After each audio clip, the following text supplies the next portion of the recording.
No pain with that? Oh yeah, there's pain. Pain in the shoulder? Okay. Physiotherapy has become a daily routine for 56-year-old Rick Gibson. It's been nearly 2 years since a seemingly harmless mosquito bite drastically changed his life. In the middle of the night, I got up and suddenly just broke out into cold chills that no matter what we did, I could not get warm.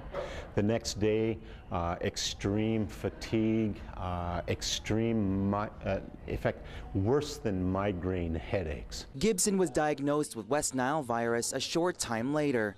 His symptoms worsened to paralysis in 3 limbs, memory loss, and more severe pain. He now uses a walker to get around. Then, just 54, he spent months in rehab with his wife of 30 years, Kathleen, by his side.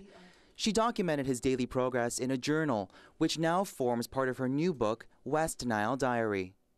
It's part of who I am, to keep track of and to observe, as a writer, to observe what goes on around me in the world and in my home and in my family. The book is a first-hand look at the Gibsons' experience with the virus in hopes of telling others to protect themselves.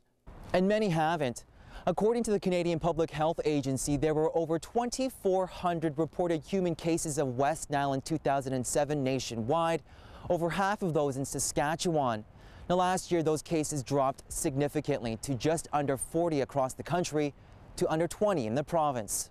But even with that drop, the Gibsons still want to get the message out. So few people know about West Nile, and there really needs to be more awareness out there, in the public as well as in the medical profession. So that was certainly one motivation to get the book out there. As for Rick, though the virus is now out of his system, he still suffers from pain. But through his ordeal, a bright side. My wife has been my strength.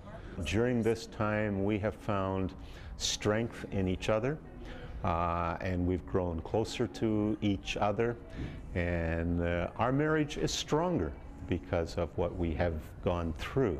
Within these pages, the story of one man's triumph over a deadly disease and the undying dedication of his wife. Ryan Sang, CTV News, Yorkton.